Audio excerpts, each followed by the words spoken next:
Hey everyone, this is Angie Norris and welcome to my new and revised YouTube channel, 60 and a Senior. So if you're new here, I decided to change up my YouTube channel a little bit and let you know that you're going to be hearing book reviews and opinions about books from someone, me, who is a 60-year-old and a senior. So that's why I'm changing the name of my BookTube channel. I'm going to be giving you a mature point of view.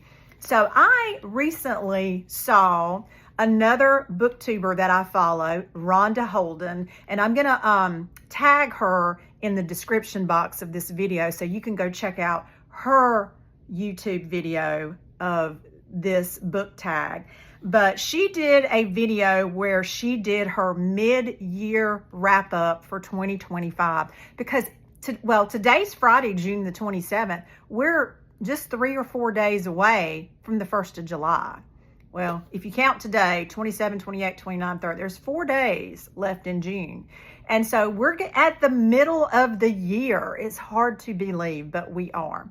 And so she did a video where she used several prompts of questions and then told you what some of her favorite and worst reads were so far in 2025. So I'm going to do the same thing. I'm not as tech savvy as Rhonda, so we'll just see how the editing of this video comes out. I'm probably just going to read these prompts to you.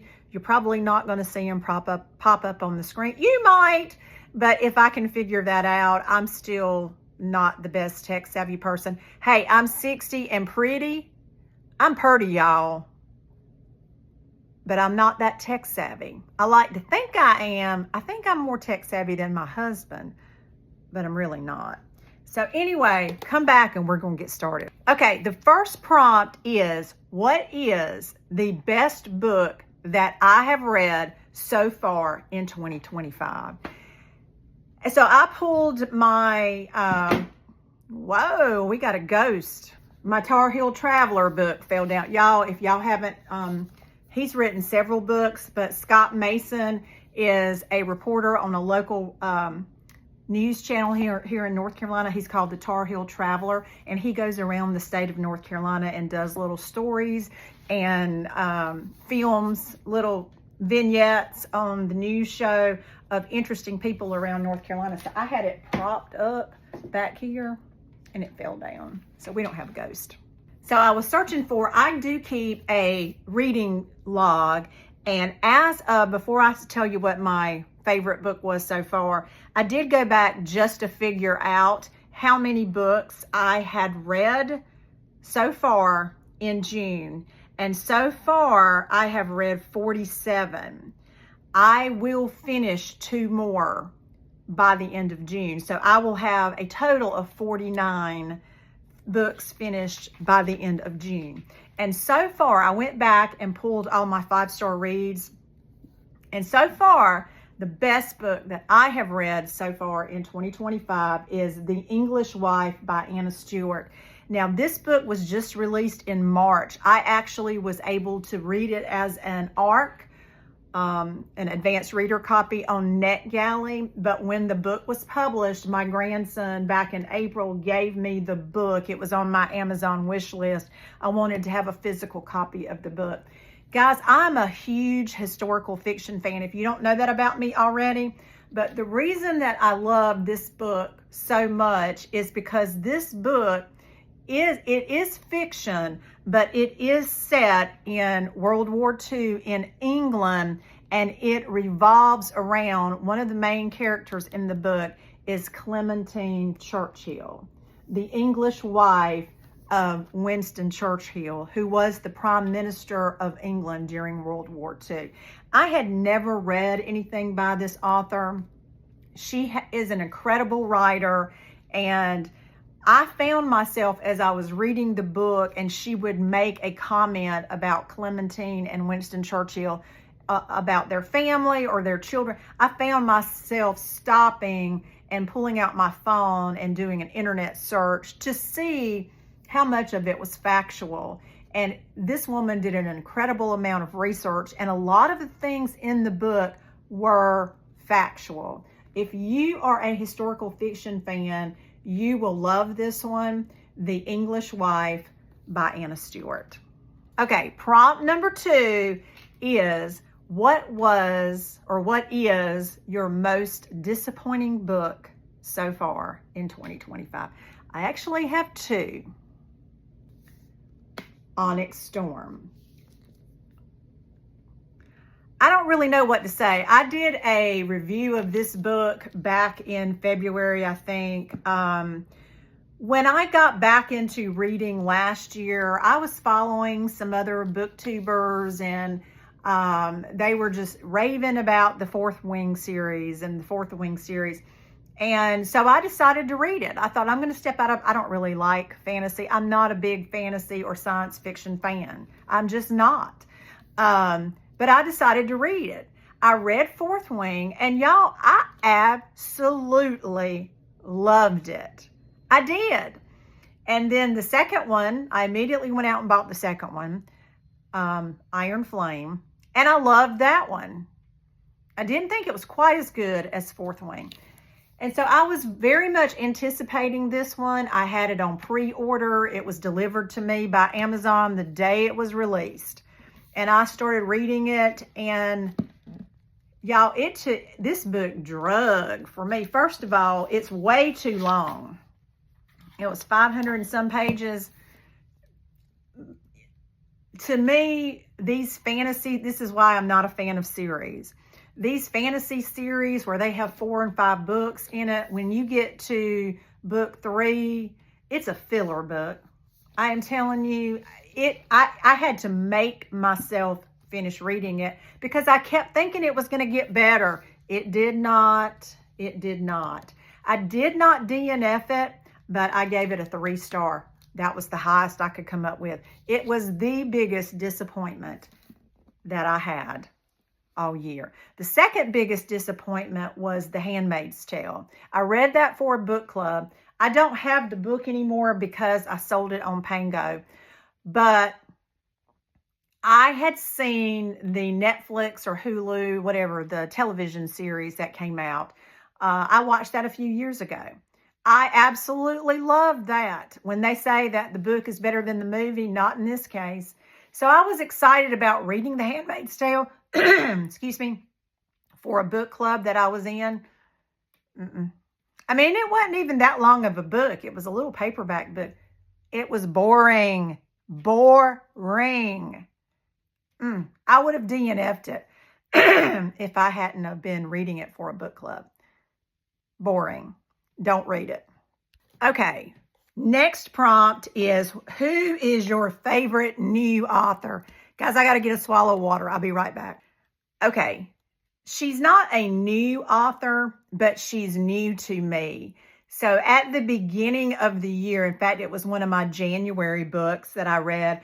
I read a book called Midnight at the Blackbird Cafe by Heather Weber. And y'all, I'm from the South. I told you that a few minutes ago. I loved her writing.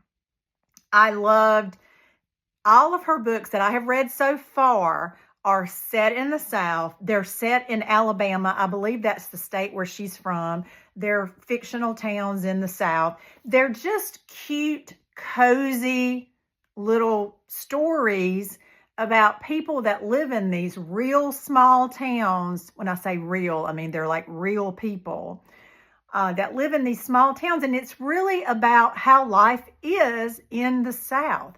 And she always has a little bit of a magical element. Something magical happens in all of her books. And so after I read Midnight at the Blackbird Cafe, I immediately started searching out other books by her. And so far I have read 4. And I went on Pango the other day and I bought 4 more. So these are on my TBR.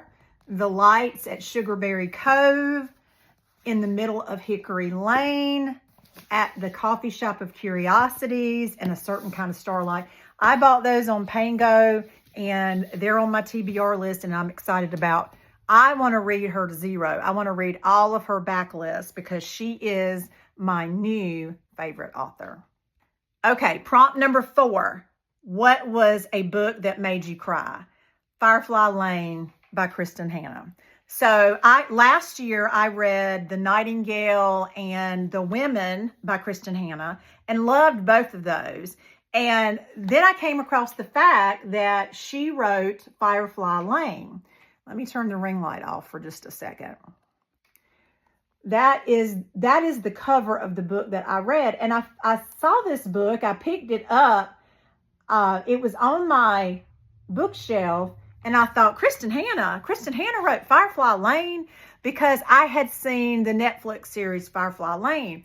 My best friend and I are both breast cancer survivors. And she had told me a couple of years ago, you need to watch this Netflix series called Firefly Lane. I didn't know Kristen Hanna wrote the book.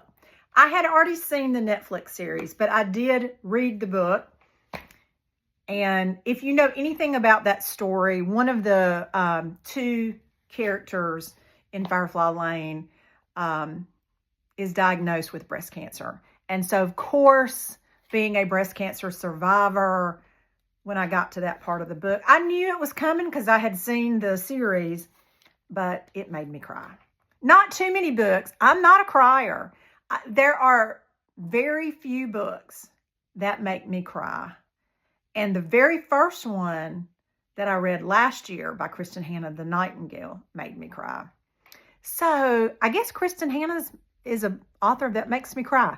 But Firefly Lane was it for 2025 so far. Okay, the next prompt is, what are your most anticipated new releases for the second half of 2025?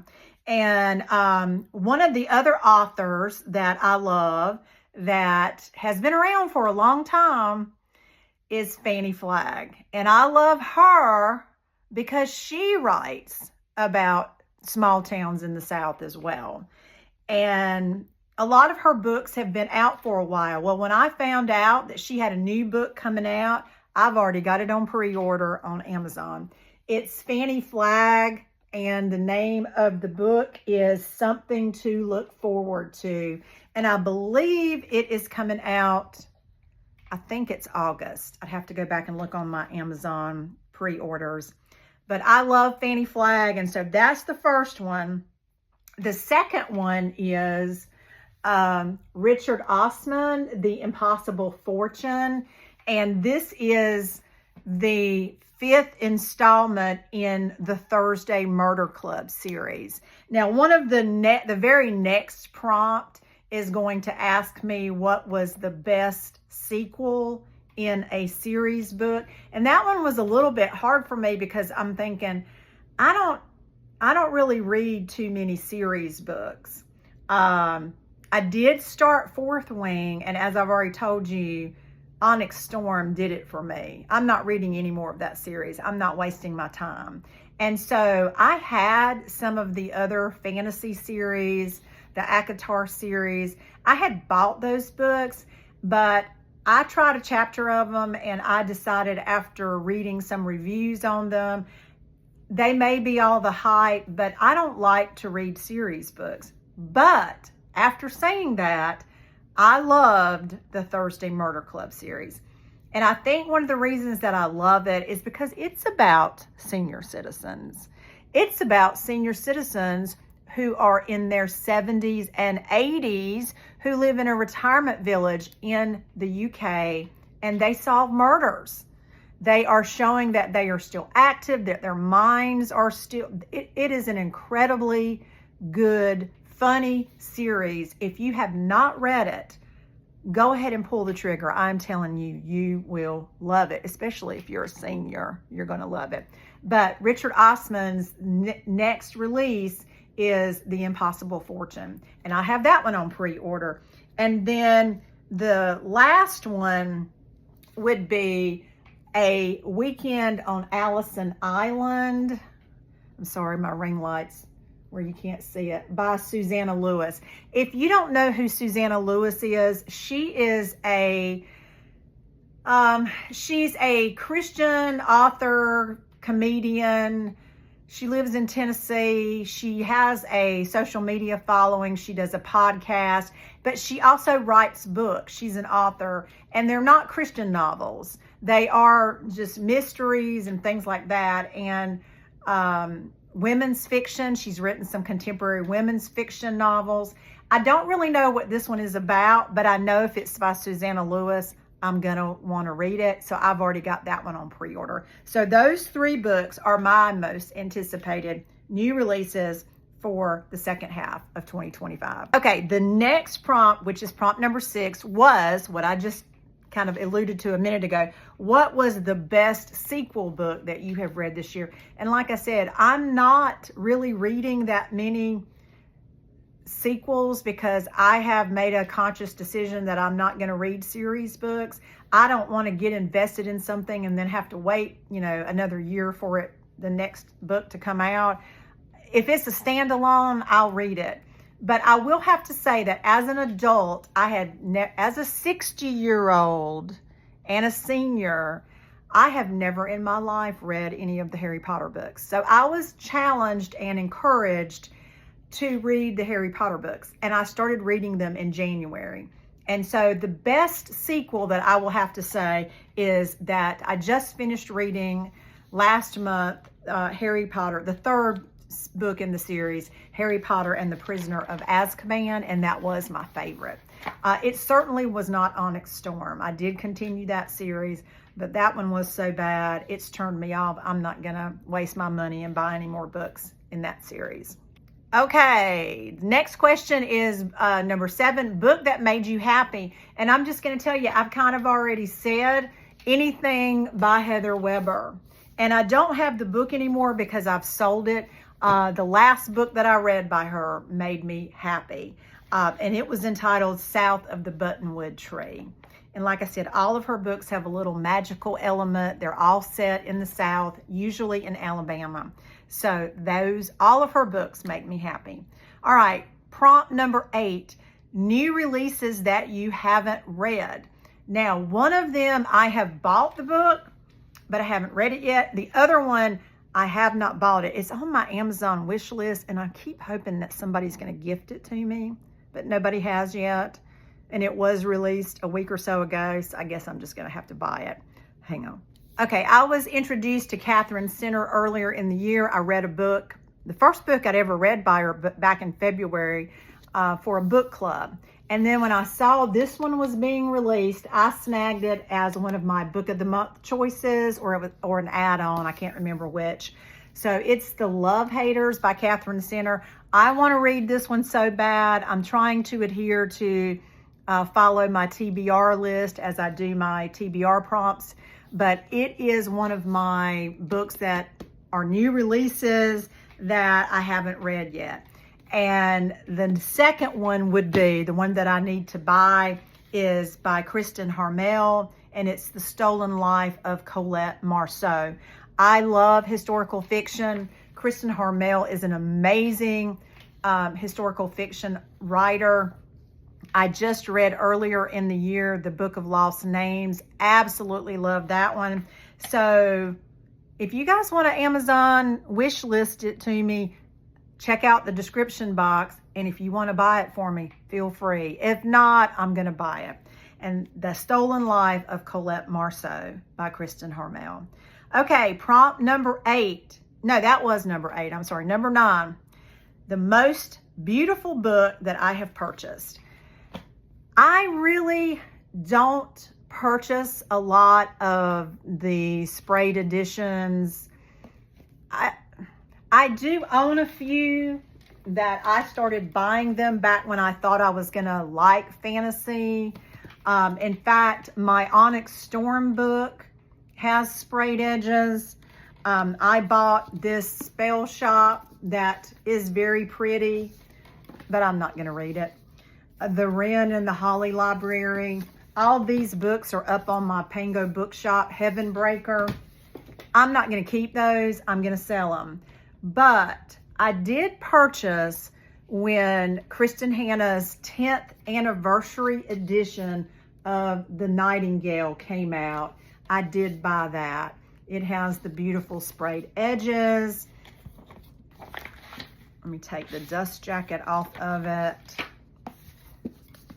Well, I love the color of the book, this gold embossing, the sprayed edges, as I said, and then the end pages are of the Eiffel Tower in France. So that is one of the most beautiful books that I have bought this year. And the other one is, I collect leather-bound books, so I buy a lot of Easton Press with the gold sprayed edges.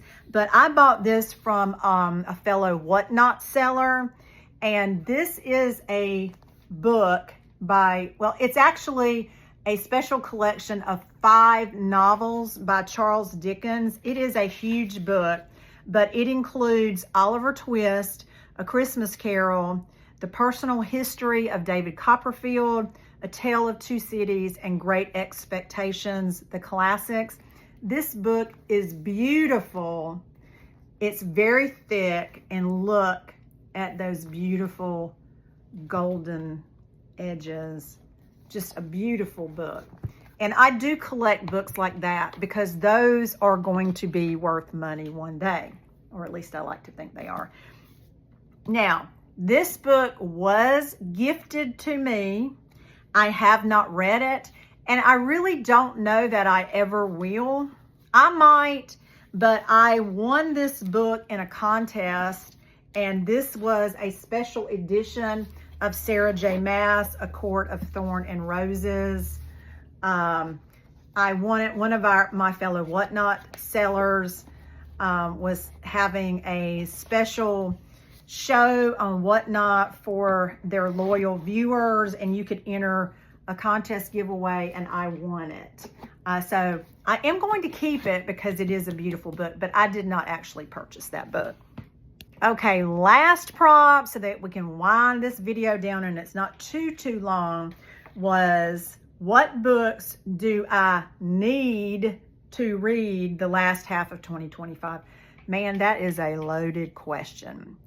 Because I have a lot of books on my shelves that are on my TBR. I have a lot. Well, I don't have as many as some of the other booktubers that I've seen. But I do love to buy books, thrift books.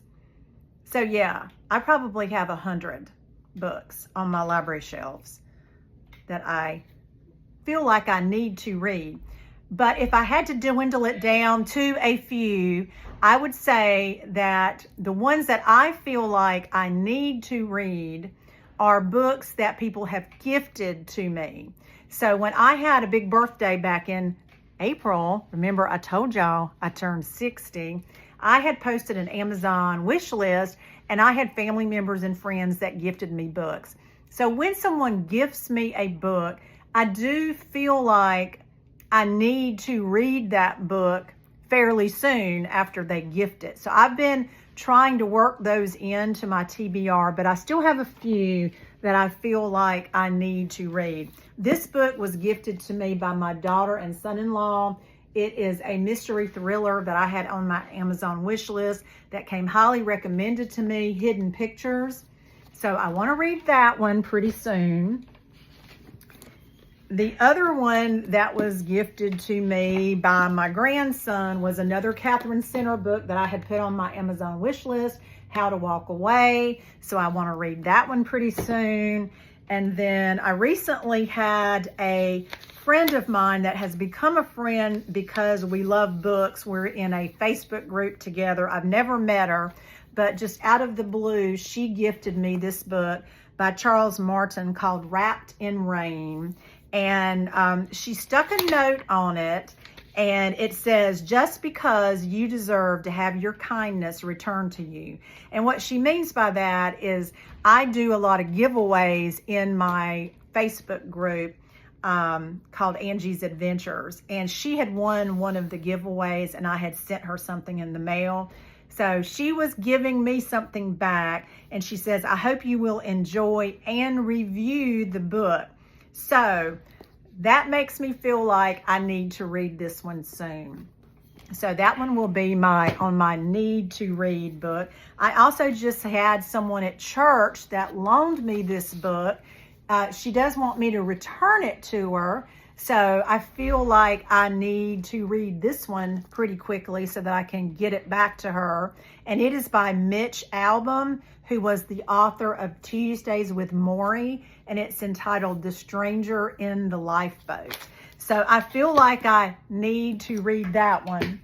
And then I recently have been reading some Kristen Hanna books, and I read an interview that was done with her where she was telling people what her recommended reads were.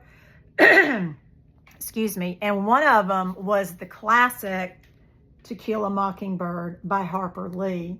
And I've never read this book. Sorry about that. I had to grab some water. My throat is getting kind of scratchy. I don't remember ever reading it in high school. I was in an advanced English class in high school, and we read a lot of the classics, but I do not remember ever reading this book. And I hear that it is one of the all-time best classics and that everyone should read it. So I picked up just a paperback reader's copy of it. I think I got it at a thrift store, but I don't know. I feel like I need to read that one soon. So anyway, I hope you've enjoyed this video with these best and worst of 2025. What were disappointments? What were my best reads? What are some new releases that I'm looking forward to? And some books that I really want to read in the second half of 2025. I would love if I'm going to put all the questions in the description. I'm going to do the same thing that Rhonda did.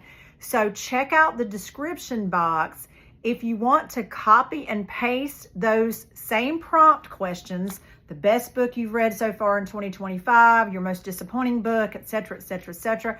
I would love for you to comment in the comments below and share the video with some of your other booktuber friends. I'm trying to get my views up and my subscribers up. So if you're not subscribing, I would really appreciate it if you'd hit the subscribe button and ring the bell so you'll be notified when this 60 and a senior uploads another video. Y'all have a great day.